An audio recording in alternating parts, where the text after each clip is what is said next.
بسم الله الرحمن الرحيم، والصلاة والسلام على رسول الله صلى الله عليه وسلم النبي الأمين. بناتي واخواتي وحبايبي، ازيكم عاملين ايه؟ يا رب تكونوا بخير. النهارده هحكي لكم حكايتي مع سورة البقرة. ايه حكايتك مع سورة البقرة يا هدى؟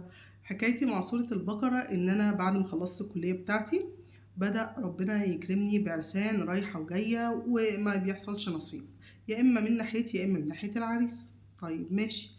طيب وبعدين طبعا في قعدة بنات كده هوت من نفس سني، فبنتكلم انا ما بيجيني ناس وانا بيجيني ناس بس ما بيحصلش نصيب. فواحده من ضمن البنات قالت لنا يكونش حد عامل لنا سحر ولا حاجه، فطبعا ودوت اللي بيدور في مخيله اي بنت. طب يا بنتي هنعمل ايه؟ قالت خلاص، طب ايه نروح ايه في مسجد جنبنا، نسال شيخ هناك من مشيخه الازهر، هو هو اللي بيقيم الشعائر هناك. المهم استنينا بعد ما خلص صلاه العشاء واتكلمنا معاه. قال لنا، قلنا له في واحد اتنين تلاته. قال طيب ما هو ربنا مدينا الايه، مدينا المفتاح. قلنا له ازاي؟ قال والله لو في حسد، لو في سحر، لو في اي شيء وحش، ما رب الرسول عليه الصلاه والسلام قال لنا سوره البقره. قلنا له يعني ايه؟ قال يعني تقروها كل يوم.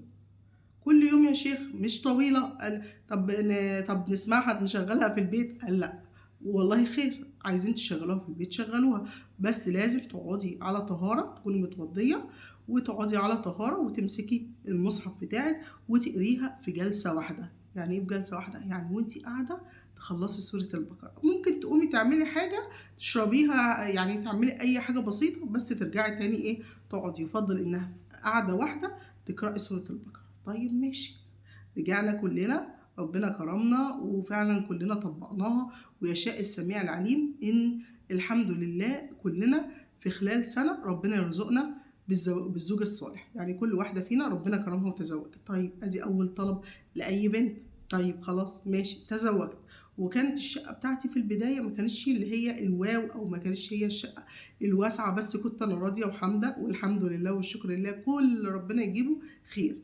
طيب قعدنا بقى بيني وبين نفسي كده، لو ربنا يكرمنا بشقة افضل، لو ربنا يرزقنا. كل يوم كنت بقراها، كل يوم كنت بقراها. عايزه اقول لكم وانا خارجه من شغلي كنت وانا بجيب طلبات بيتي، والله العظيم كنت بلاقي سعر الخضار نفسه، سعر الاكل، سعر اي حاجه بجيبها بتبقى بسيطه. يعني الدنيا كلها بتتلم بحاجات بسيطه. فده خير برضو، الحمد لله أخذها بركة. وده مصداقية كلام الرسول عليه الصلاة والسلام في حديثه الشريف: أخذها بركة وتركها حسرة. يعني اللي بياخد سورة البقرة وبيقرأها بيبقى له بركة في يومه، بيبقى له بركة في حياته، بيبقى له بركة في رزقه. فقلت الحمد لله والشكر لله، ده كده فضل ونعمة من عند ربنا. فبقيت بيني وبين نفسي كده بحدث نفسي ان انا ايه، نفسي ربنا يكرمني بشقة، نفسي ربنا يكرمني بشقة، بس راضية بالمكان اللي انا عايشة فيه، وكنت فرحانة بيها وكنت بنظمها وبنضفها والحمد لله والشكر لله، وكانت بالنسبة لي والله جنة. بس كان بيني وبين نفسي كده، انتوا عارفين دايما البني ادم طماع. تمام. فيشاء السميع العليم من داخل السنة ربنا يرزقني بفضل الله وكرمه ان انا اتنقل لشقة افضل.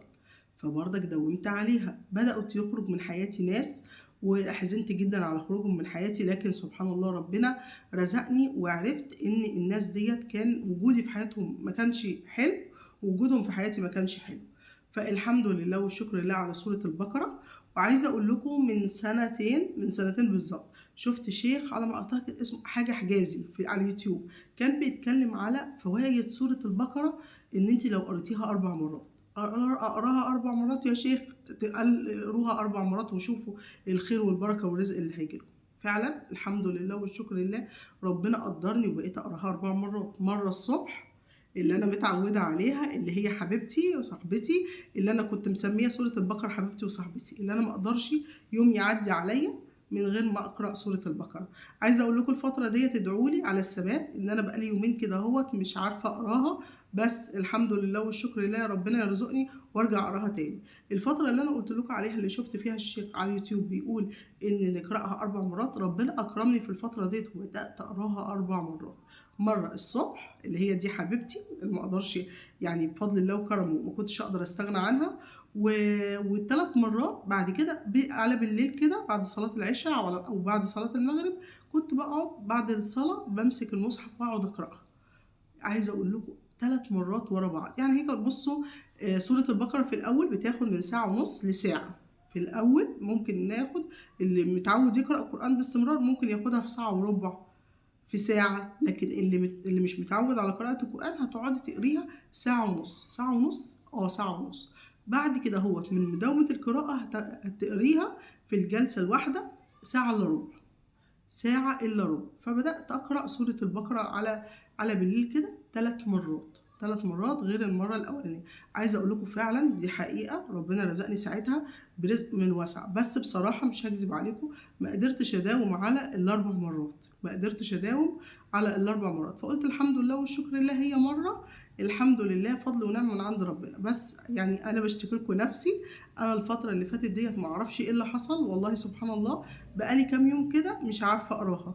فشيء إلهي النهاردة وأنا قاعدة قلت لا أنا لازم أعمل فيديو. ودايما قال لك إيه يعني يعني دايما بنشجع بعض في الخير. فقلت أكيد لو عملت فيديو على سورة البقرة وقلت لحبايبي وقلت لإخواتي وقلت لكل اللي بيتابعوني إن على سورة البقرة، لعل وعسى دعوة من حد فيهم تخليني أرجع تاني أقراها. سورة البركة أخذها بركة وتركها حسرة، ولا يستطيعها البطلة اللي هم قواي السحرة.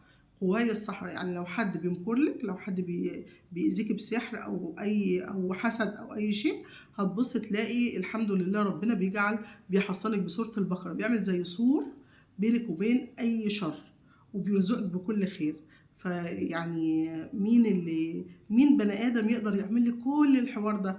لا، هو احنا بنلجأ لله عز وجل بسورة البقرة. اللهم ثبتنا على دينك.